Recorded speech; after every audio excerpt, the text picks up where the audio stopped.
तानियाज़ homemade recipes में आप सबको खुश आमदीद है। उम्मीद करती हूँ कि आप सब खैरियत से होंगे और यही दुआ है हमारी, अल्लाह ताला हम सबको अपने हिफ्ज़ व मान में रखें, आमीन। आज हमारे किचन में बनने जा रही है बहुत ही आसान सी और मज़ेदार सी कचौरियाँ। ये कचौरियाँ जो मैं बना रही हूँ ये मैं मूंग दाल से बनाऊँगी और बहुत ही मज़ेदार कचौरियाँ बनेंगी। कचौरियाँ बनाने के लिए सबसे पहले हम इसकी डो तैयार करेंगे। जो इसके लिए आटा गूँथना है, मैं सबसे पहले आपको आटा गूँथ के उसके इंग्रेडिएंट्स बता देती हूँ, फिर हम कचौरियों के मसाले की तरफ जाएंगे। चलते हैं, शुरू करते हैं अपनी रेसिपी को। 2 कप ये वाले जो मेजरिंग के 2 कप है बड़ा वाला, ये 2 कप मैंने भरकर मैदा लिया है। इसमें मैं डालूँगी नमक आप डालेंगे हस्बे ज़ायका। मैं 1 टीस्पून डाल रही हूँ। साथ ही इसमें मैं डालूँगी आधी चाय का चमचा अजवाइन को थोड़ा सा हाथों से मसल के आप डाल दीजिएगा। और 1/4 कप यहाँ मैं इसमें डालूँगी ऑयल। अब इन तीनों चीज़ों को अच्छी तरह से मिक्स करेंगे, अच्छे से मिक्स करना है।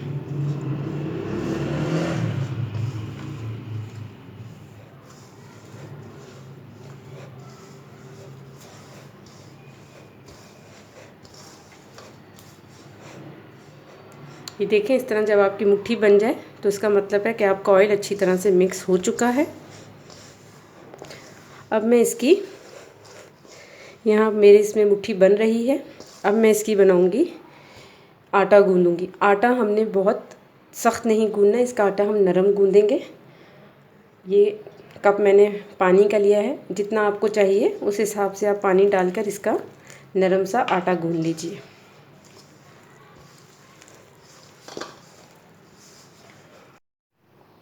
अल्हम्दुलिल्लाह यहाँ मैंने आटा गूँध लिया और ये देखें कितना नरम आटा है। अब इस आटे के कम से कम आपको 10 से 12 दफ़ा यूँ पकड़ना है और इस तरह से इसको पटकना है। कम से कम 10 से 12 दफ़ा ये इसलिए करेंगे कि जब आप कचौरियाँ बनाएंगे तो आपकी कचौरियाँ खस्ता और फूली फूली भी बनी हुई होंगी। ये जो हम लोग बाज़ारी कचौरियाँ खाते हैं उसका आटा जब गूँधते हैं तो उसमें ये इसी तरह से कम 10 से 12 दफ़ा इसको पटकेंगे आप इस तरह से।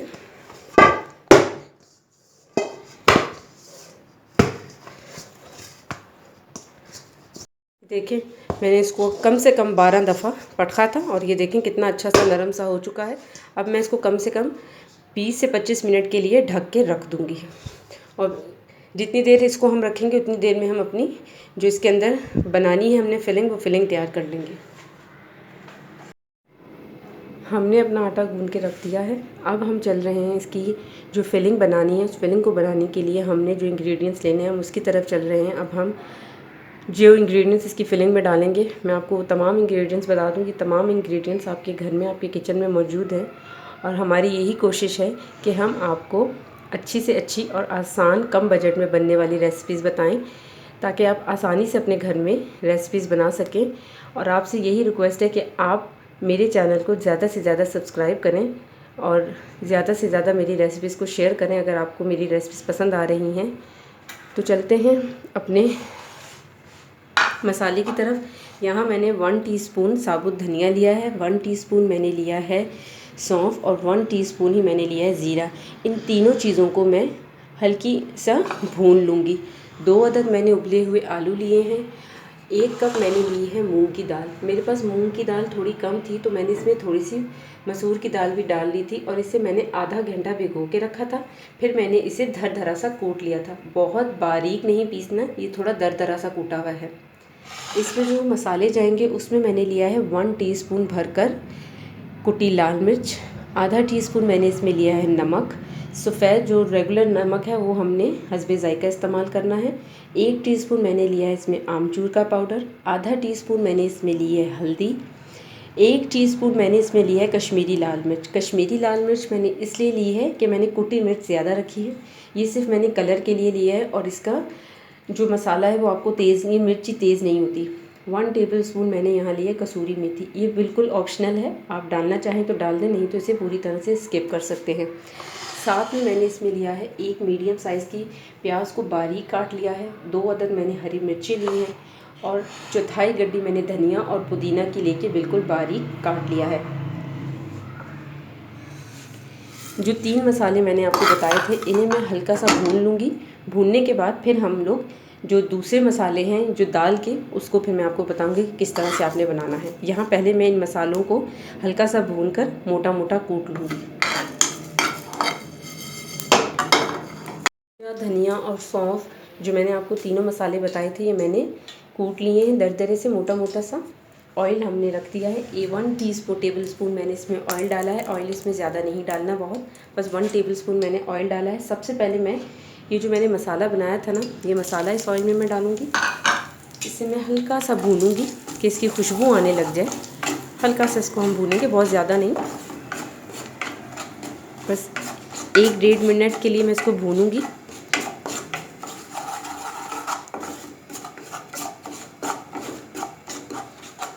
यहाँ मैं आपको बताना भूल गई थी, इसमें मैं डालूँगी 2 टेबल स्पून बेसन।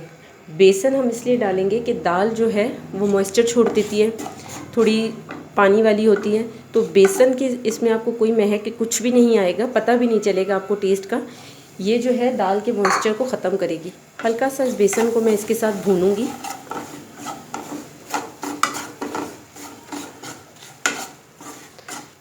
अच्छी तरह से आप बेसन को भून लीजिएगा, इसका कच्चापन ख़त्म हो जाए।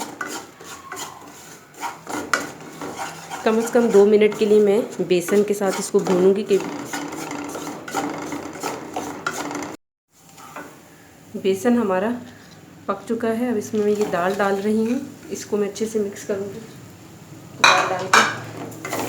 दाल के साथ इस सारे को भूनूंगी अच्छी तरह से। इसको आप भूनेंगे और साथों साथ ही मैं इसमें ये जो मैंने मसाले आपको बताए थे, तमाम मसाले मैं इसके अंदर मिक्स करके कम से कम इसकी मैं 5 मिनट से 8 मिनट तक भुनाई करूँगी।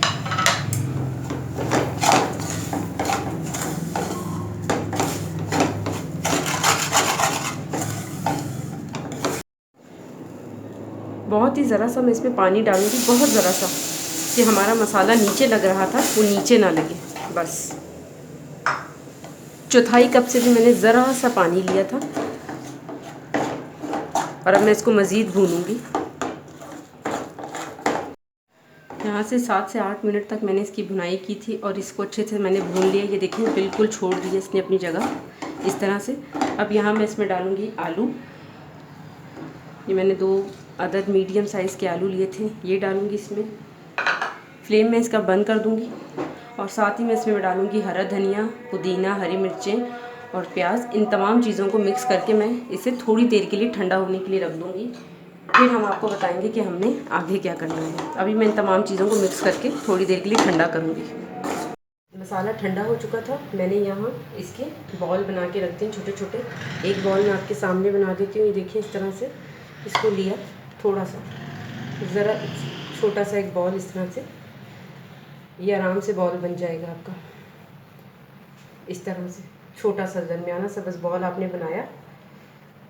इस जितना आपने ये बॉल का साइज़ है ना, इससे बड़े साइज़ का आपने पेड़ा बनाना है। जैसे मैंने ये लिया है इस तरह से, अभी मैंने खाली पेड़े को बनाया है। इस तरह से बना के अब आप हथेली की मदद से इसको चौड़ा कीजिएगा। इस पर पानी शानी खुशक मैदा कुछ भी नहीं लगेगा। ये आटा इतना नरम गूंदा है कि ये आपका आराम से फैल जाएगा पेड़ा। इस तरह फैलाया। अब इसके अंदर इस तरह से ये बॉल रखा जैसे मैंने रखा है।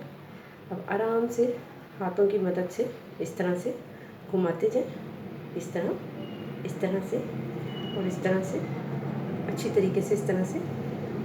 ये देखिए अब इसको, ये देखिए अंदर हो गया, पूरा बंद हो गया। अब इसको हथेली पर आराम से अगर आपकी हथेली पर ये चिपक रहा है तो हल्का हल्का ऑयल लगा दीजिए और हथेली की मदद से ऐसे आराम से इसको फैलाते जाए। इस तरह दोबारा मैंने घुमाया और इस तरह से, इसी तरह मैं अपनी तमाम कचौरियाँ बना लूँगी। ये देखिए कितने आराम से बन गई ये कचौरी। इसको मैं यहाँ रख दूँगी। अब ये जितनी मैंने बनाई है तमाम कचौरियों को मैं इसी तरह से बनाती जाऊँगी और रखती जाऊँगी। पूरी कचौरियाँ बनाकर भरकर हमने रख ली हैं।